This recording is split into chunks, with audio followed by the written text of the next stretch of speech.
So as the financial world continues to go on its ups and downs of roller coasters, I'm going to be talking about XRP, its price movements, and what it could be by 2025, according to some artificial intelligence and some information that was plugged into GPT. I'm going to be going over what that article said about the predictions of cryptocurrencies, stocks, and commodities, and we're also going to be digging into the war on cryptocurrencies, specifically from the United States, the chair of the SEC, Gary Gensler, and what some senators and the chair of the U.S. Financial Services Committee has to say about cryptocurrencies, its regulation, and what the CEO of Ripple, Brad Garlinghouse, has to say about it. We're going to be talking about all of this in today's video. Hey everyone, my name is Randy. Welcome back to the Late Night Grind. Right now we are talking about cryptocurrency news, investment markets, and personal finance. So if any or all these topics interest you, go ahead and hit that subscribe button, join the Late Night Grind community. Also, if you go ahead and smash the thumbs up button and watch this video all the way to the end, I'd greatly appreciate it. All right, guys, let's jump into it. So the CEO of the Blockchain Association, Kristen Smith, was recently at Consensus 2023. She was on a panel talking about cryptocurrencies and its regulatory uncertainty that it has right now in the United States. Now, she's not wrong. Everybody in the crypto space knows that at this point. If you have been following the Ripple versus SEC case, this has been clear for some time. Now that companies like Coinbase, which are more mainstream companies, they are making it clear that they are not happy with the SEC's regulation by enforcement and lack of rules of the road. Well, a lot more people are starting to take notice that, specifically headed by the SEC, the United States government just does not have any clear rules of the road for cryptocurrencies. So as Kristen Smith said, there is an absolute war on crypto. This mainly spearheaded by Gary Gensler, the head of the SEC. And I gotta tell you, specifically regarding Gary Gensler, I thought I was pro Gary Gensler at one point. Now, if you look back probably about a year and a half to 2 years ago, right before he was named the SEC chair, me, along with many other people, thought it was a good thing at the time, mainly because his previous position was teaching blockchain technology at MIT. Now keep in mind, there are plenty of videos out there, mainly you can find them on Twitter. There are plenty of people talking about these videos where he basically explains back in 2018 that he believes that approximately 75% of cryptocurrencies are not securities. But in fact, they're something different. Well, he took over the SEC and that completely flip-flopped. He now says almost all of cryptocurrencies are securities in his mind. Now, there are a lot of wars being fought. There are a lot of court cases now happening and about to happen regarding that. But one of the things in the United States that is so difficult to watch is how slow Congress moves on things like this. However, I just did see that Patrick McHenry, who is a Republican representing North Carolina, he is actually the chair of the U.S. House Financial Services Committee. He has announced that in approximately 2 months, they will be dropping a new report or a new bill. This has already gone through public discussion and questioning, and what the purpose of this is to give guidance and rules of the road regarding cryptocurrencies, securities, and even commodities, as well as several other factors that have been very difficult for people like the SEC or even the CFTC to understand. Now, this is great news specifically for the United States and the cryptocurrency world as a whole. Now, Brad Garlinghouse, who is the CEO of Ripple, has been deep in this case with the SEC for several years now. He recently tweeted out something that basically took a shot at how the United States is essentially moving backwards and how the rest of the world is moving forward even without the United States. Here's what he had to say. Now, the first thing he did was quote tweet their 2023 XRP markets report is now live, which I'm going to be talking about in my next video, but he quote tweeted that, and he said, "The US may be moving backwards, but I like to focus on the positive. In the last few months, the EU, the UK, and the UAE, which is the United Arab Emirates, all have moved forward with new regulatory frameworks and regimes for crypto activities."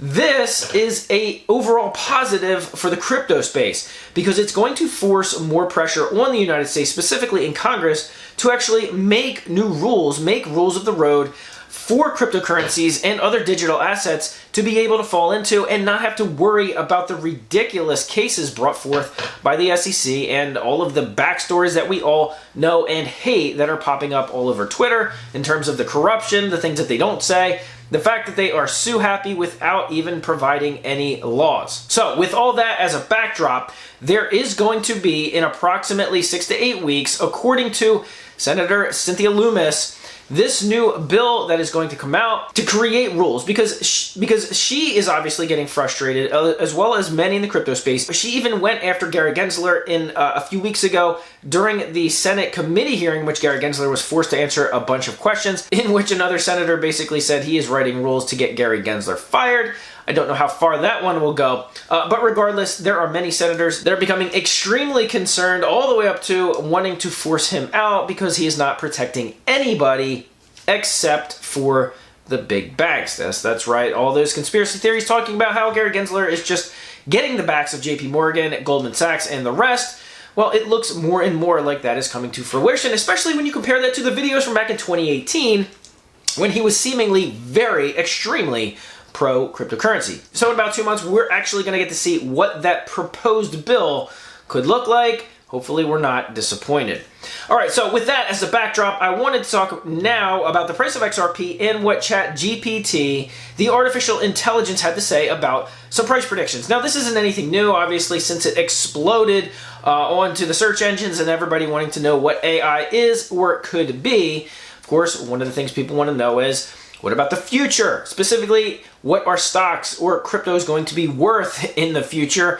Wanting to know if they should invest in them. And this is not the first time that somebody has tried it, asking it what the price of XRP is going to be in the future.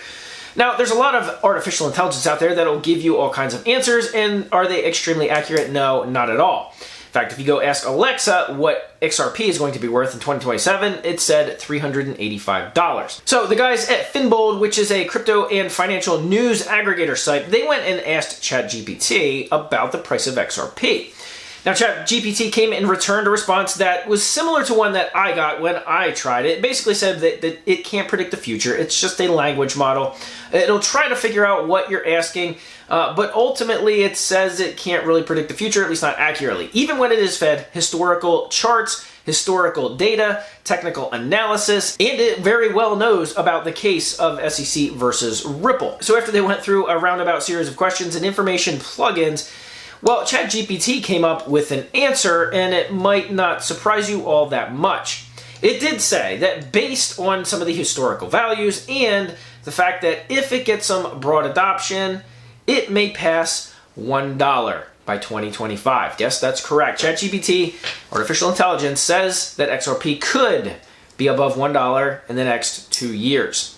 We're going to actually have to see if that happens. Now, the one thing I did want to wrap this video by talking about is this war on crypto, specifically with the United States Congress and several others that have their heart set on devaluing the cryptocurrency world.